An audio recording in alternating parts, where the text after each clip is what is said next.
Okay, so I'm Mecinna Price with Price Products, and this is kind of part 2 of our patent discussion that we started earlier.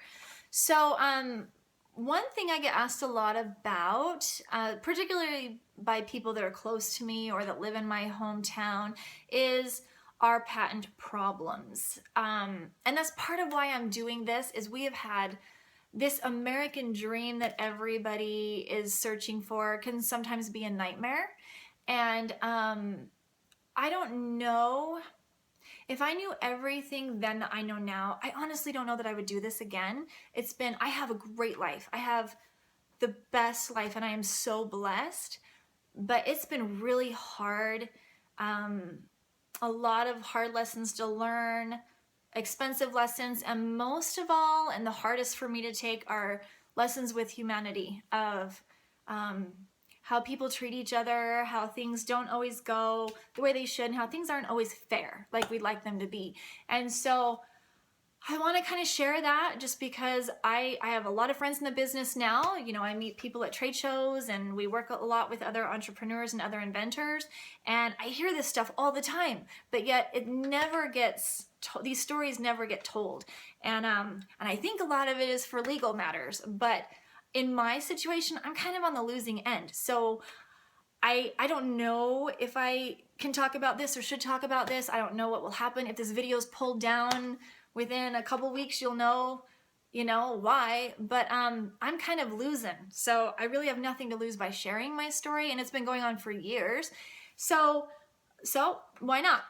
So anyway, the story starts with, as you know, we invented the Dripstik. Now, that startup story, which, I'll just tell that in part 3, because that's its own story in itself, that is its own 15-minute conversation. So after we had the Dripstik and it was on the market, we had several large retailers, we were doing good.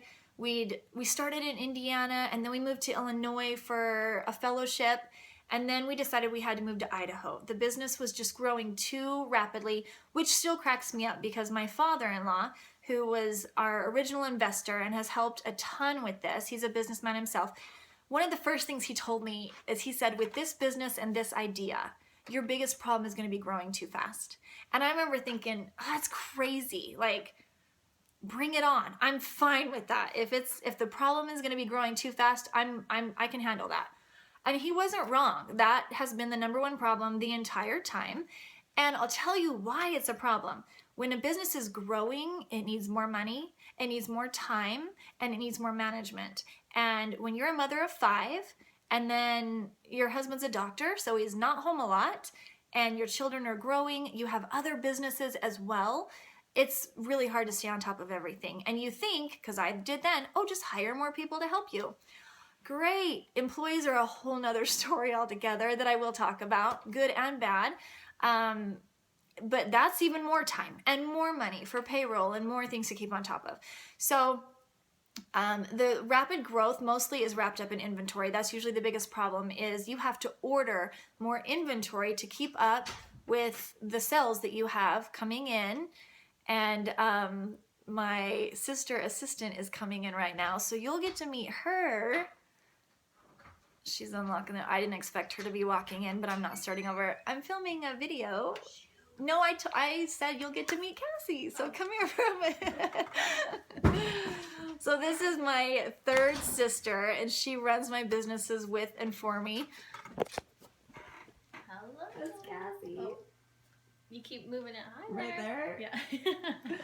So she's been working at the spa today, just got off at the spa, it looks like, and she's coming in probably, do you have to do orders, invoices? Jane orders, yep. Jane.com orders is what we're doing today. So, do you want me to go somewhere else, or do you want to work and I'll listen? Go somewhere else. Well, you can sit right here and work, and I mean, you know the stories. I'm telling my Walmart story. Oh. Patent stories.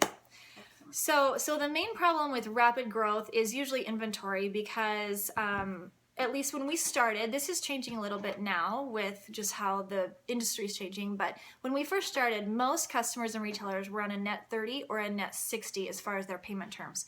For me to order their inventory, I have to pay before that order ships. So say, like, the Dripstik is relatively a seasonal product. So like December, January, I'm going to try to get in my head, how much am I going to sell this season? And I have to have that money right away to order those dripsticks.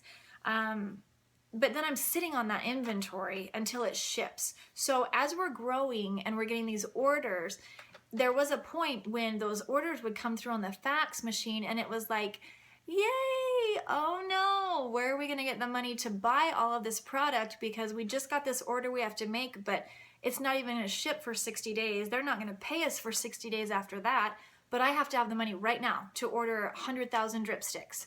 So that's kind of the problem with rapid growth. Also, as you're growing, people were wanting us to fly out for sales meetings. That meant more trade shows, keeping up with our buyers, and that's all very expensive. So when he said your biggest problem is going to be growing too fast, he wasn't kidding. And though I thought that would be great fun and not a hard problem to have, we have since flipped the business the last couple years and scaled down a lot and eliminated some of our lower profit by accounts to make the business more manageable and more profitable and easier for us to run, because it just got too crazy. There were so many employees and mistakes were being made and a lot of low profit orders going out with certain retailers, and it just wasn't making sense how much time and energy we were putting into the business for how much we were getting back out of it. So at that point, when it was growing rapidly, I'm trying to think. I remember where I was standing in my bedroom, and I remember what I was wearing when I got a picture that came through my email, and it looked like the dripstick, and it was on a clip strip in a Walmart frozen food aisle. And like I said before, it was devastating, and that was the first time. Now I'm really used to it. I don't even blink an eye anymore, but that first time it was, oh my gosh. And I was here in Idaho, and the person that sent it to me, I sent them on a mad hunt of, because they just sent me a picture of the clip strip. I'm like, I need the hang tag. I need to find out who manufactures this thing, where it's made. I don't know who to sue, what to do about this. And so I called my attorney right away.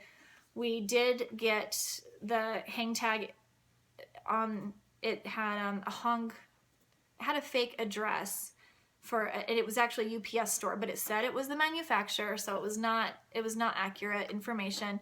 My attorney was going on this chase all day long trying to hunt this down. We found out who it was, and first what happened was he served the cease and desist papers to Walmart. Walmart came back and said, you're suing the wrong person. This is not Walmart. This is our manufacturer, Eagle Brands. So we had to hunt them down, and that is how Walmart keeps down on their lawsuits. Is they have all their manufacturing, like their Great Value brand and their Best Brands, which does all of their thermoforming and all their plastic things in the store. If you notice, they're all manufactured by Best Brands.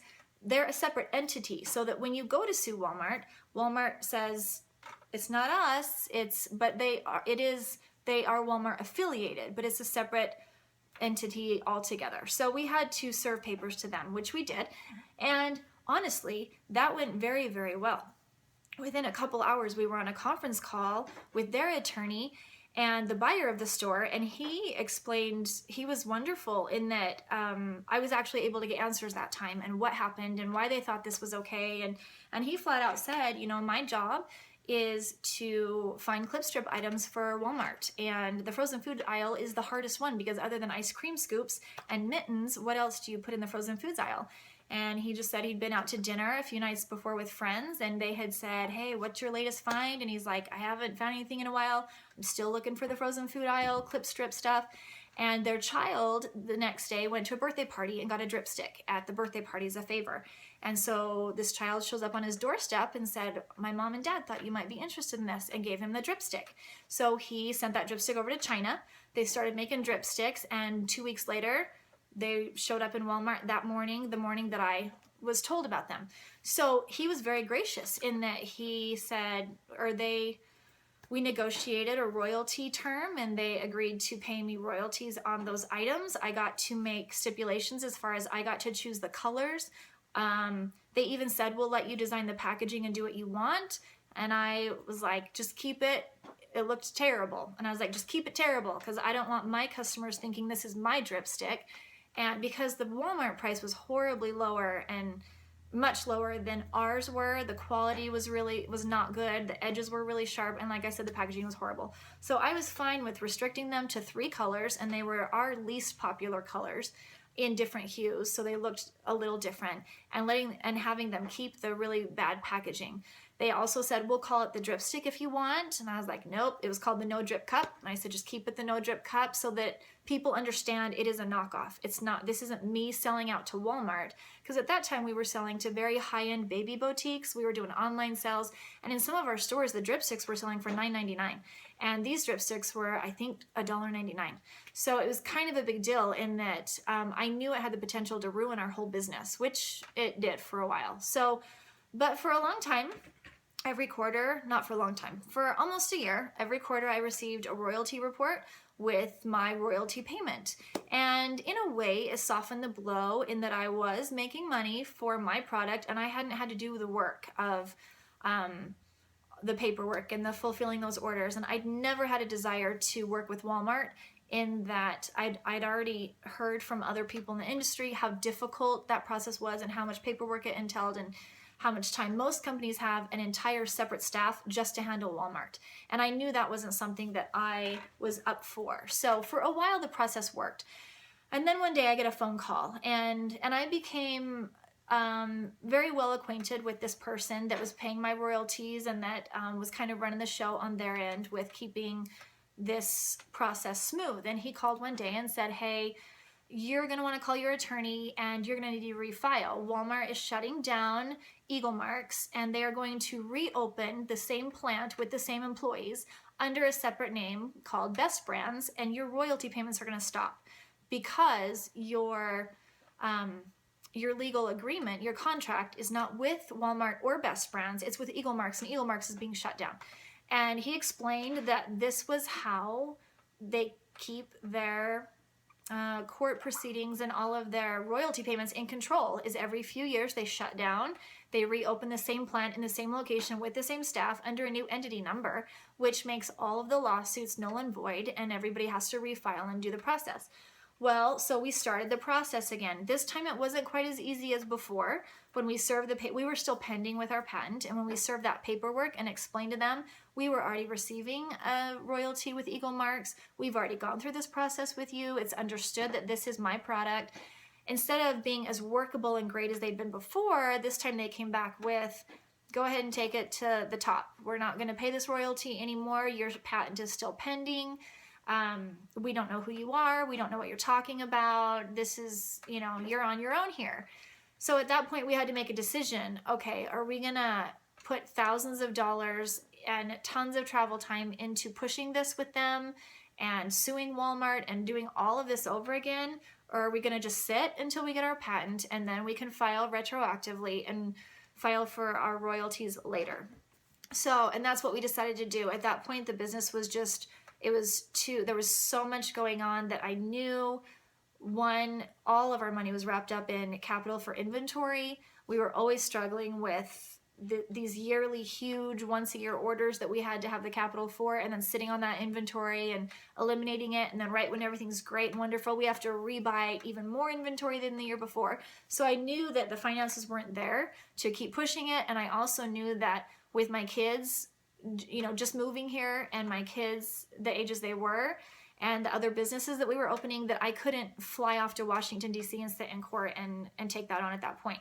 So we decided to just kind of shelf that and let it sit. And since then, we've had over a dozen other copies and knockoffs happen as well. And now it's just another day in the life of me, because it happens all the time. So that's the story of the Walmart situation, and kind of where we are with that. But I'm at my time for this video, so I'm gonna end with that one here, and then and we'll move on, and I'll hopefully see you in the next one. Okay, thanks for listening.